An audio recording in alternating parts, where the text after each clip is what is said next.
So when you decide to sell your small business, does it make sense to try to sell it to one of your longtime employees? A couple of weeks ago, I was down in Dartmouth, Nova Scotia, talking with all of the commercial loan officers from the credit unions in Atlantic, Canada. There were about 50 or 60 people in the room. They had invited me down to do a discussion about small business valuation. And one of the questions that came up at the end of the conversation was about succession planning. And the loan officer asked me, he said, if you have a small business that has a longtime employee, does it make sense to sell the business to the employee? Is that a good buyer? And because these loan officers see these kinds of deals coming to them all the time.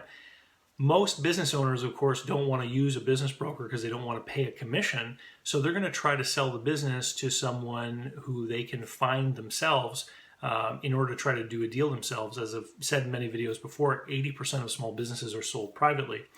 So I was asked to comment on my experience, and there's a lot written about succession planning and about selling businesses to employees. And what makes a huge difference between most small businesses and slightly bigger businesses, what you might call a mid-market business, is the level of structure and organization in the business. So a slightly bigger business may have a clearly defined organizational chart with roles and responsibilities for all the different positions in the company. And in that kind of organization, you might have managers who actually are responsible for certain things. They create a business plan. They have to execute that plan, make decisions about their team, make decisions about their resources. That is a real manager.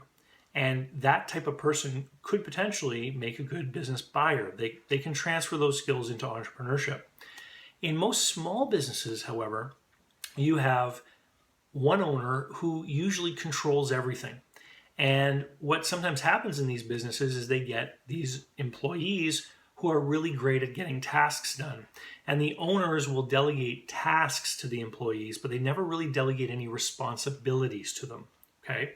And so after a while, if you have this person with you for like 10 or 15 years, they sometimes get the title of manager. So they might become the customer service manager or the showroom manager or the warehouse manager or what have you. But they don't actually have responsibilities. They have a set of tasks. And all the true decision-making power in the business still resides within the mind of the owner. Now, I've been involved in two different transitions where owners have tried to sell their businesses to these types of managers, okay? And in both cases, the new owners ended up failing after about 2 years, because they didn't actually have all of the characteristics and strengths that you need to find in an entrepreneur. So what kind of things you need to find in an entrepreneur? They need to be able to make decisions, have responsibility, and be able to manage the stress of the role of being the owner. But most importantly, an entrepreneur is someone with ambition. They want to achieve something. Now, those goals could be monetary, or they could want to have make a change in the world. People who found new churches, for example, can be very entrepreneurial. They're not they don't have a goal maybe with respect to money, but they have this ambition that drives them to a certain task, okay, to achieve something. And so when it comes to these small businesses, when you're trying to find your own buyer and you want someone who's sort of within the fold who already understands the business, what I actually suggest to people is that they go and look for past employees who worked there, know the business, and ended up quitting because they were ambitious and wanted to make more of themselves, right? Because that's the key trait that's going to give them success as an entrepreneur, wanting to go out and achieve more. So if you're one of these business owners and you say, you know what, I want to sell the business, who am I going to sell it to? It might be worthwhile thinking about some of the people who've come and gone and what kind of ambitions or outlooks they had in life and what they were trying to achieve. Because one of those people may have moved on to a role where maybe they have a little bit more money and maybe they're dissatisfied with what they're doing and they're looking for the next challenge. That next challenge could be owning your business.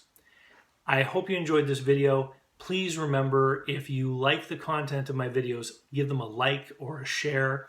It's the only way the systems that manage search engines have of knowing that the content of the video is actually good. As well, you should join my mailing list. And if you own a small business and you think you might want to sell it, you really should visit my website, howtosellmyownbusiness.com, where I give you information about how I help people sell their own business.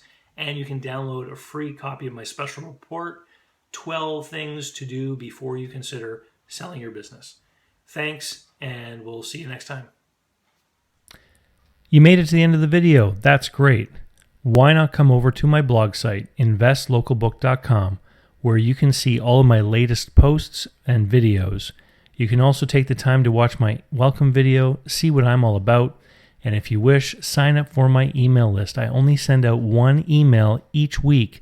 You get to choose which topics you're interested in so that you only get information that you want to learn about, and it's easy to unsubscribe anytime.